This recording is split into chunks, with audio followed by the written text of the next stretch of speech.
आणि बातमीपत्राच्या सुरुवातीलाच खास रिपोर्ट आहे तो म्हणजे कुणबी प्रमाणपत्रावरून सुरू झालेल्या राजकारणासंदर्भात।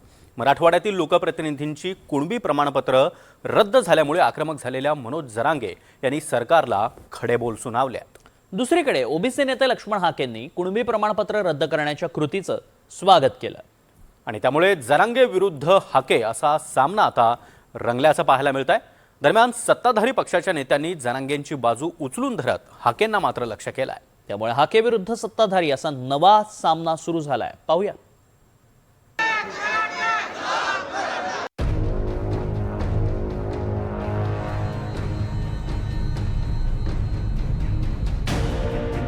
नजीकच्या काळात पुन्हा एकदा जरांगे विरुद्ध राज्य सरकार असा सामना पाहायला मिळू शकतो। कारण स्थानिक स्वराज्य संस्थांमध्ये निवडून आलेल्या लोकप्रतिनिधींची कुणबी प्रमाणपत्र रद्द झाल्यानं जरांगे भलतेच संतापले।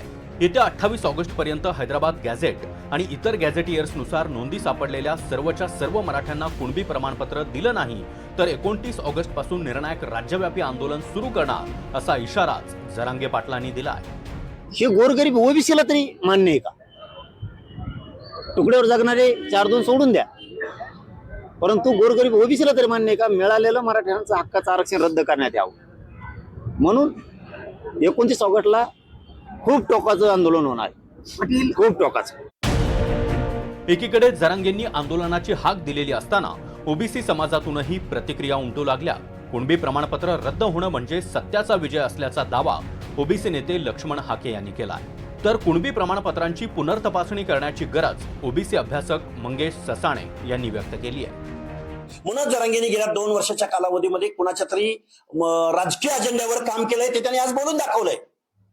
त्यामुळं इथल्या पुढाऱ्यांना माझं सांगणं आहे की इथं जे कास्ट स्क्रुटिनी करणारे आहेत, कास्ट व्हॅलिड करणारी जी मंडळी आहेत, त्यांच्या कामकाजामध्ये तुम्ही दबाव टाकून हस्तक्षेप करू शकत नाही। हे कालच्या 3-4 प्रकरणावरून इथल्या न्याय व्यवस्थेनं दाखवून दिलेलं आहे। आमचा संविधानावर विश्वास आहे, आमचा व्यवस्थेवर विश्वास आहे आणि आम्ही ओबीसी विजयंती एससी एसटी बांधवांनी कधीही व्यवस्थेला चॅलेंज केलेलं नाही। आम्ही कुणाचीच बाजू घेणार नाही, पण निवडून येऊन द्यायचं। बरं, आता जिथं कुठं बोगसगिरी केली त्याच्या विरोधात गेलं तरी मग भाजप आता परत त्याचीच हे धरणार आहे का, बाजू धरणार आहे का? प्रसाद लाडांना म्हणा आता आईमाईवरनं फडणवीसांना शिव्या दिल्या, आता भाजपच्या कार्यकर्त्यांना कसं वाटतंय? ओबीसींना तुम्ही विचारायचं नाही, ओबीसींना विश्वासात घ्यायचं नाही। आणि जरांगेंनी जरा काय बोललं की लगेच बावनकुळेची प्रतिक्रिया, लगेच त्या उदय सामंतांचा त्यांना फोन, तुम्हाला ओबीसींची मतं नाही पाहिजेत का? एकीकडे जरांगे पाटील विरुद्ध लक्ष्मण हाके असा सामना पुन्हा एकदा सुरू होण्याची चिन्ह आहेत। भाजपचे आमदार प्रसाद लाड यांनी लक्ष्मण हाकेंना लक्ष करत कडक शब्दात टीका केली आहे। तर लाड यांच्या टीकेनं संतापलेल्या हाकेंनी थेट लाड यांना दिसतील तिथे कान फटकावण्याची धमकी दिली आहे। प्रथमतः तर त्यांच्या मागे किती लोक आहेत हा विषय त्यांनी केला पाहिजे। त्यांनी मनोज जरांगे पाटलांच्या बद्दल वाईट बोलत असताना मनोज जरांगे पाटलांनी हाक दिली तर 5-50 हजार लोक त्यांच्याबरोबर बसायला तयार असतात, त्यांनी हाक दिल्यानंतर 5 लोक पण मागे दिसत नाही। त्यामुळं प्रसाद लाड ह्या प्रवृत्तीच्या विरोधामध्ये माझ्यासारखा ओबीसी आंदोलक ज्यावेळी मला प्रसाद लाड समोर दिसतील ना, सणसणीत एक कानाखाली ठेवून देईन आणि मग त्याला मी सांगेन की महाराष्ट्रामध्ये ओबीसी एवढ्या संख्येनं राहतात। भाजपचा बेस वोटर ओबीसी विजयंती आहे, भाजपचा बेस वोटर माधव आहे। भाजप मोठा होण्यासाठी माननीय अण्णासाहेब डांगे, नास फरंदे, स्वर्गीय गोपीनाथराव मुंडे यांनी खस्ता खाल्लेले आहेत। तू कोण रे आणि तू कुठून निवडून आला?